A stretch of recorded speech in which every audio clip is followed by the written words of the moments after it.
How to make supremely awesome fertilizer using stinging nettles. One of the things lots of gardeners spend money on is fertilizer. Fertilizer is often made from petroleum products. And even organic fertilizer is often made out of harvested fish, things like that are not necessarily waste products. But one of my favorite fertilizers grows free on my property. Look at all of those stinging nettles. They hurt if you touch them with your skin, so don't do that. I just clip and then I pick it up.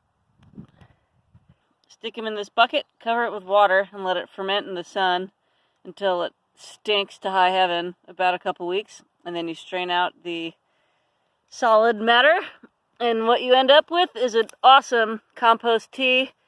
You dilute that, add it to water when you water your plants, and they freaking love it, man. It's just full of vitamins and minerals for plants.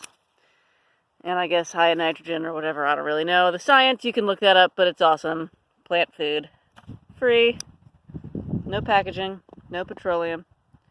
No wasted fish. Shazam.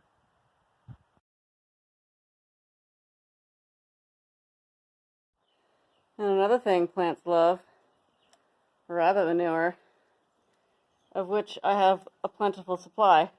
There's also some rabbit feed down here, which is alfalfa pellet, and alfalfa is really good for plants too. So we're just going to put some of that in here. If I hadn't just moved my comfrey plants, I would also be chopping up comfrey leaves. The stinging nettles are an option if for some reason you don't want animal manure in your garden, if you're like a vegan or something.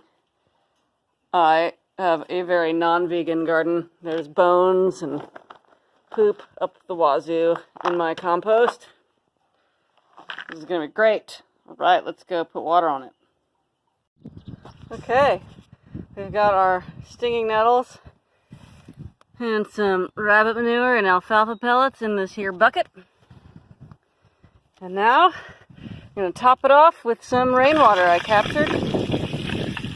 We catch rainwater in these big totes off of our little shed. And I use it for all my foliar and fertigate watering and seed starting, and when I transplant I only water with this rainwater.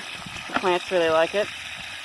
I don't risk any yucky stuff from my well water that might be in there, although we do use a drip irrigation system off the well.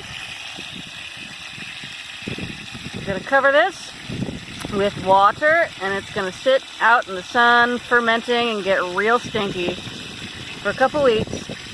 And then I'll strain it out and make some super awesome, totally free, locally grown, self-sufficient, all the buzzwords, fertilizer for my vegetables and trees and perennials and flowers.